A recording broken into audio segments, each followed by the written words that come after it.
Você já se pegou, querendo que as coisas acontecessem do seu jeito e rápido, talvez até pedindo a Deus que apressasse as coisas, que resolvesse tudo conforme a sua vontade? Essa impaciência, essa urgência é algo muito humano. Mas e se eu te dissesse que um dos homens mais próximos de Jesus era exatamente assim? Um verdadeiro pavio curto, e que sua história é uma das maiores lições sobre transformação que podemos encontrar. Hoje, vamos mergulhar na vida do apóstolo Tiago, não o autor da epístola, mas o irmão de João, um homem conhecido como filho do trovão. Como alguém com um temperamento tão explosivo se tornou o primeiro apóstolo a dar a vida por sua fé? Fique comigo, porque a jornada de Tiago nos mostra que a verdadeira força não está no poder, mas na perseverança. Antes de ser um apóstolo, Tiago era um homem do mar. Nascido na Galileia, filho de Zebedeu e Salomé, ele trabalhava como pescador ao lado de seu pai e de seu irmão mais novo, João. A pesca naquela região era um negócio duro, que exigia força, resistência e um trabalho em equipe impecável. Tiago não era um estudioso de biblioteca, ele era um homem de ação, acostumado ao sol forte, às tempestades repentinas do mar da Galileia e ao trabalho físico intenso. Era um mundo prático, direto, onde os resultados eram visíveis no final do dia. Esse ambiente, sem dúvida, moldou seu caráter. Jesus, ao escolhê-lo, deu a ele e a seu irmão um apelido bastante peculiar, Boanerges, que em aramaico significa filhos do trovão. Esse nome não era um elogio à sua calma, pelo contrário, revelava exatamente quem eles eram. Homens de temperamento intenso, impacientes e extremamente zelosos.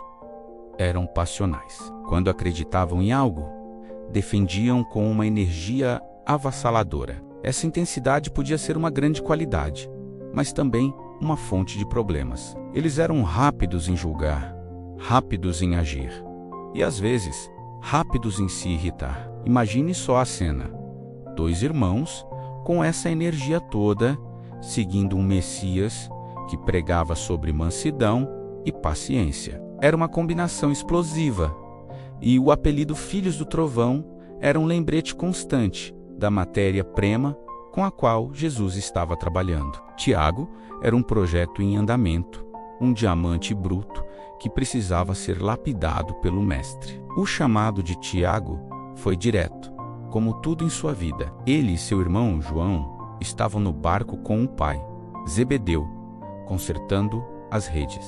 Era um dia comum de trabalho. De repente, Jesus passa pela praia, os vê e diz: "Sigam-me." A resposta deles foi imediata. Eles deixaram o barco, o pai, o negócio da família e seguiram Jesus sem olhar para trás. Essa decisão impulsiva, mas cheia de fé, marcou o início de uma nova vida. Tiago foi escolhido para fazer parte do círculo mais íntimo de Jesus, ao lado de Pedro e de seu irmão João. Esse trio teve o privilégio de testemunhar momentos que os outros apóstolos não viram. Eles estavam lá quando Jesus curou a sogra de Pedro, um milagre íntimo, dentro de casa. Eles presenciaram a ressurreição da filha de Jairo, um dos momentos mais poderosos do ministério de Jesus, quando a morte foi vencida dentro de um quarto. Eles subiram um monte e viram a transfiguração, quando o rosto de Jesus brilhou como o sol e ele conversou com Moisés e Elias, um vislumbre da glória divina. E, no momento mais sombrio, eles foram os únicos chamados para vigiar mais de perto com Jesus no Getsêmani, durante sua agonia antes da cruz. Tiago viu o poder, a glória e a dor de Jesus de uma forma única. Mas essa proximidade não o isentou de seus defeitos. O filho do trovão aparecia com frequência. Em uma ocasião, quando Jesus e seus discípulos tentaram entrar em uma aldeia samaritana e foram rejeitados, a reação de Tiago e João foi imediata e drástica. Eles perguntaram a Jesus: Senhor, queres que mandemos descer fogo do céu para consumi-los?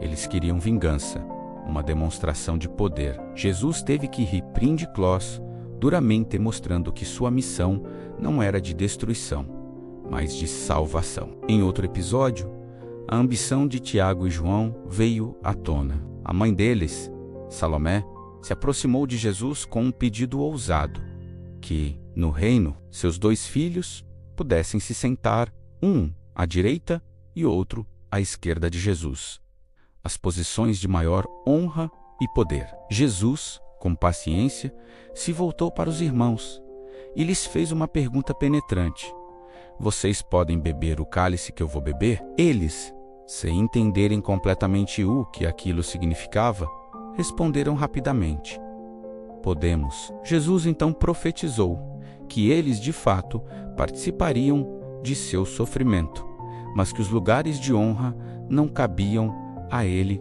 conceder. Esse episódio causou indignação entre os outros 10 apóstolos e ensinou a todos uma lição crucial sobre humildade e serviço. O caminho no reino de Deus não era para cima, em busca de poder, mas para baixo, em serviço aos outros. A transformação de Tiago não aconteceu da noite para o dia. Foi um processo lento, gradual, forjado nas conversas, nas repreensões e, acima de tudo, no exemplo de Jesus.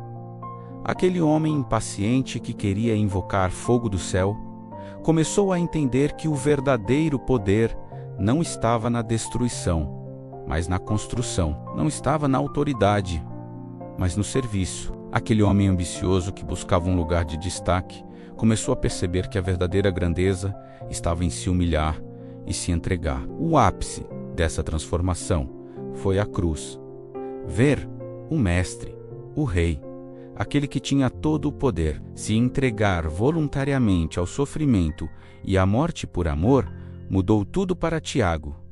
A ressurreição selou essa nova compreensão. O reino que ele esperava não era um império político terrestre, mas um reino espiritual, eterno, construído sobre o sacrifício e o amor. Após a ascensão de Jesus, não temos registros de grandes discursos de Tiago como temos de Pedro ou Paulo. Ele não escreveu cartas que entraram no Novo Testamento. Sua liderança na igreja primitiva de Jerusalém foi silenciosa, mas firme. Ele não buscava mais os holofotes, nem as posições de destaque. Sua paixão, seu zelo, aquela energia de filho do trovão, foi redirecionada. Em vez de ser usada para buscar poder para si mesmo, foi canalizada para servir a igreja, para fortalecer os novos cristãos e para pregar o evangelho, com coragem, sabendo dos riscos. A maturidade espiritual de Tiago não foi medida por seus discursos eloquentes ou por sua proeminência pública, mas por sua fidelidade constante, sua perseverança silenciosa e sua disposição para fazer o trabalho necessário dia após dia, sem buscar reconhecimento. Ele se tornou um pilar da igreja, não por gritar mais alto, mas por se manter firme na fé. O legado de Tiago é selado com seu sangue. Por volta do ano 44 depois de Cristo, a igreja em Jerusalém enfrentou uma nova onda de perseguição. Desta vez, liderada pelo rei Herodes Agripa e, neto de Herodes, o Grande, querendo agradar os líderes judeus que se opunham ao cristianismo, Herodes decidiu atacar os líderes da igreja. Seu primeiro alvo foi Tiago. O livro de Atos dos Apóstolos descreve o evento de forma curta e direta. Herodes mandou matar à espada Tiago, irmão de João. Foi uma execução brutal, pública. Tiago se tornou o primeiro dos 12 apóstolos a ser martirizado. Naquele momento, a profecia de Jesus se cumpriu. Anos antes, quando Tiago e João pediram os lugares de honra, Jesus perguntou se eles poderiam beber do seu cálice de sofrimento. A resposta confiante deles, podemos, foi testada e provada verdadeira. Tiago bebeu do cálice. Ele compartilhou do sofrimento de seu mestre, não em uma cruz, mas pela espada de um tirano. Sua morte não foi o fim de sua história, mas a coroação dela. Ela provou que a transformação foi completa. O homem impulsivo e ambicioso se tornou um servo fiel até o fim, disposto a pagar o preço máximo por sua fé. O legado de Tiago não está em palavras, mas em sua vida e em sua morte. Ele nos ensina que a maturidade espiritual não é medida pela ausência de falhas ou por uma personalidade perfeita, mas pela fidelidade contínua, pela perseverança em meio às dificuldades e pela coragem de seguir Jesus. Custe o que custar. A jornada de Tiago, do trovão ao martírio, é um espelho para nós.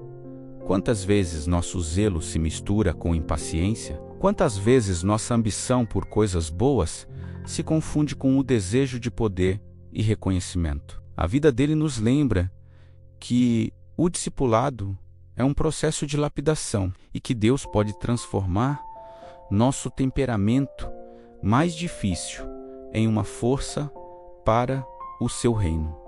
A pergunta que Jesus fez a ele ecoa para nós hoje.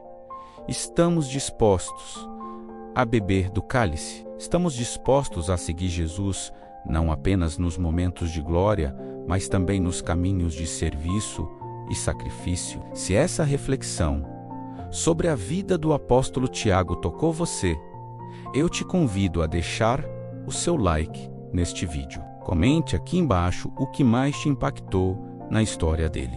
Compartilhe essa mensagem com alguém que precisa ouvir sobre transformação e perseverança. E claro, se você ainda não é inscrito, se inscreva no canal e ative o sininho para não perder nossos próximos estudos. Muito obrigado por assistir e até a próxima.